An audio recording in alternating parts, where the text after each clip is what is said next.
This is going to be a video about what I find interesting in chess, guys.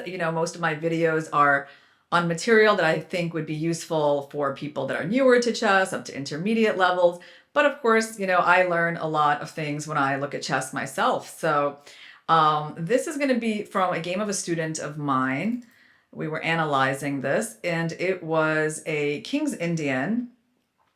White has just played knight f1 with the obvious intention of going knight g3 and making it more difficult for black to get that typical pawn break. So in the game, black played bishop d7, so they hesitated to push the f-pawn. And after knight g3, obviously gets a lot harder to push the f-pawn. Then followed another very unimpressive move, rook c8. And after queen d2, we don't even have a normal way to guard the h6 pawn. So black is basically busted. And if you have to play moves like this in the King's Indian, it's definitely time to reset the board and start a new game. You just can't open up files against your king and give away like all the key strategic squares on the board. So, well, let's imagine that black would have created counterplay with the move f5, right? So of course they were hesitant about doing that because they knew that this bishop was going to get hit by the knight coming to g3, and then it would be like an interesting moment for black, right? I mean, there's definitely a lot of problems in the position. One of them is that white simply wants to capture your bishop, get control of the light squares. I mean, black's king is open. Ultimately, white wants to castle the queen side and just attack on the king side. So when I was looking at this position with my student, I thought, well, maybe I can try the move e4. I mean, it's a very typical King's Indian idea to try to open up the bishop on g7. Of course, in this position, it means closing up the other bishop, which is a big minus. And after my student played queen d2, I was like, okay, I give up. It's obvious that my position is just strategically untenable, right? I have a terrible knight, I have a bad bishop, this pawn is hanging. So I just didn't even see a point of continuing this. But when we started to analyze with the computer, he came up with a lot of interesting ideas in this position for black. So it starts with the move bishop g6. You got to preserve the bishop. So why was I not sure about playing that move? Well, first of all, there's h5, and they can just kick you off that diagonal, so that looks problematic. There's also the move queen d2, and there's knight h5. So there's at least three really promising options for white. Let's start actually with queen d2, because there's some cool stuff here. So this pawn is hanging, and our best move is just to give it up with knight f6. So already that's really surprising. And I have to say, if I wouldn't talk about this move with you guys, that would be a big missed opportunity. Rook f4. As I was preparing this video, I actually was like, isn't this move possible? Because it's a super thematic exchange sacrifice that like every King's Indian player should know about. And obviously the point of it is, if I can get you to take, my bishops open up beautifully and your queen can't capture because you get forked. So kind of black gets everything they want. They have the tempo on the knight. I guess f3 is an idea. Knight d3 is an idea. But the reason this doesn't work is actually there's only one reason, and is that white kicks the bishop off the diagonal.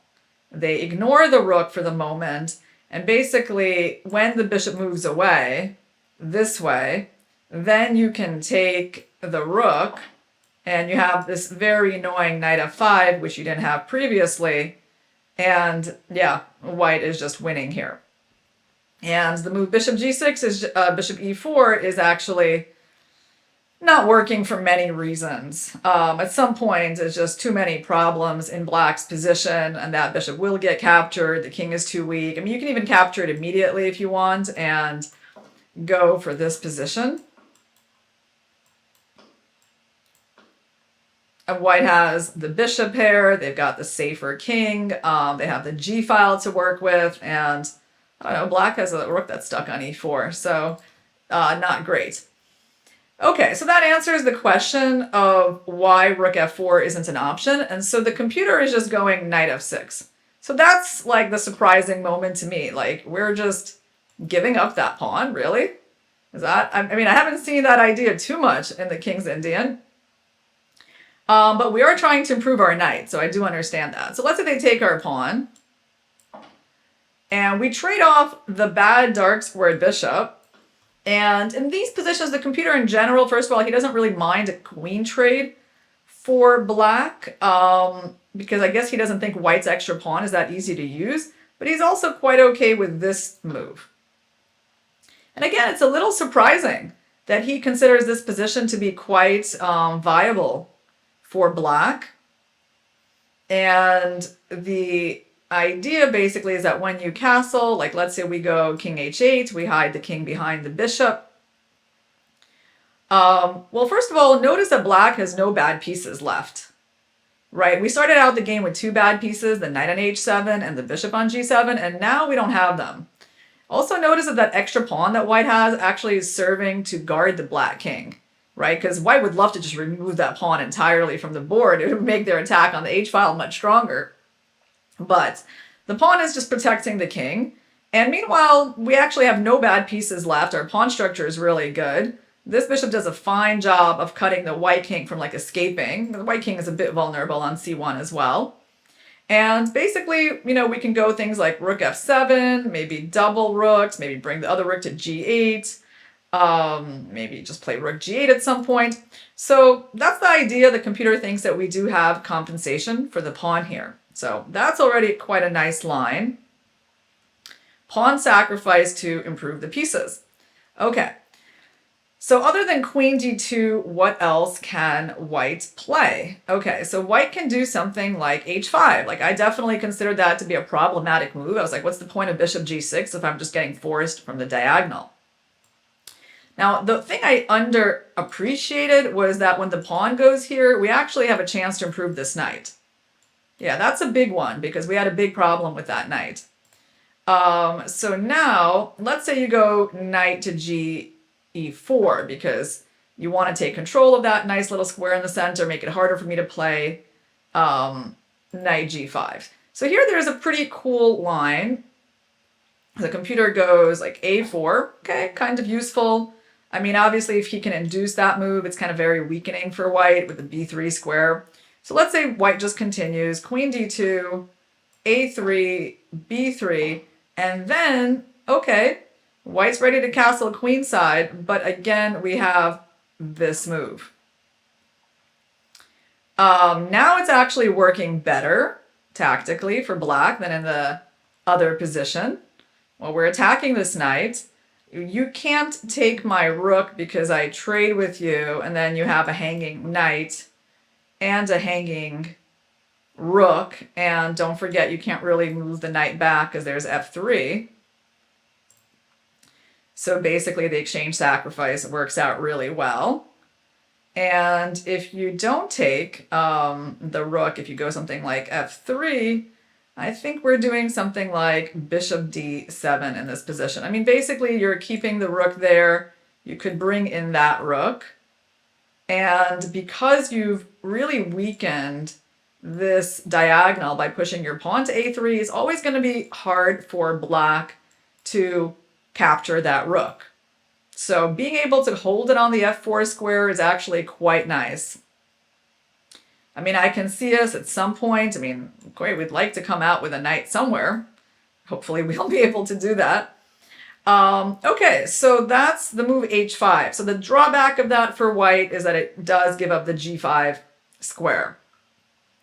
And finally, there's knight h5. Also looks pretty problematic. I mean, what do? We're about to lose one of our bishops, and they're both protecting the king, so it doesn't seem like that's a nice thing.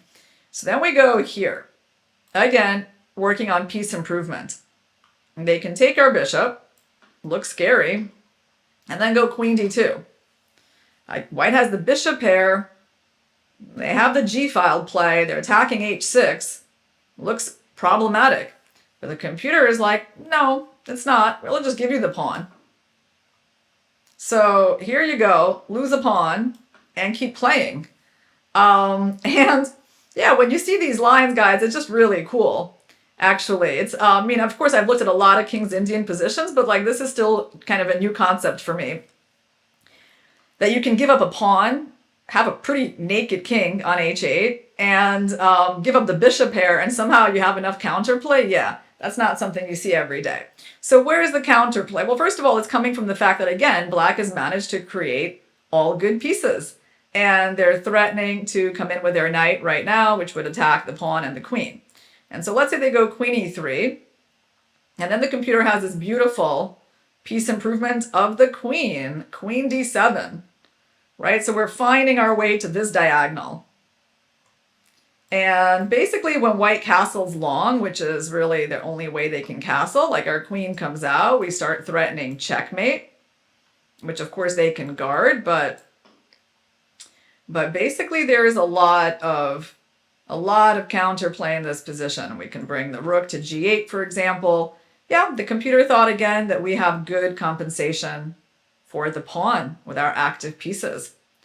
So when I try to kind of, let's say, sum up, what exactly the computer is showing us here, I would say that the instructive point is like how he's trying to improve the pieces, like these two guys. That's really the focus for black. So he's preserving the light squared bishop because it's the better bishop than this dark squared one. And he doesn't even mind losing that side pawn as long as he's making those two pieces better.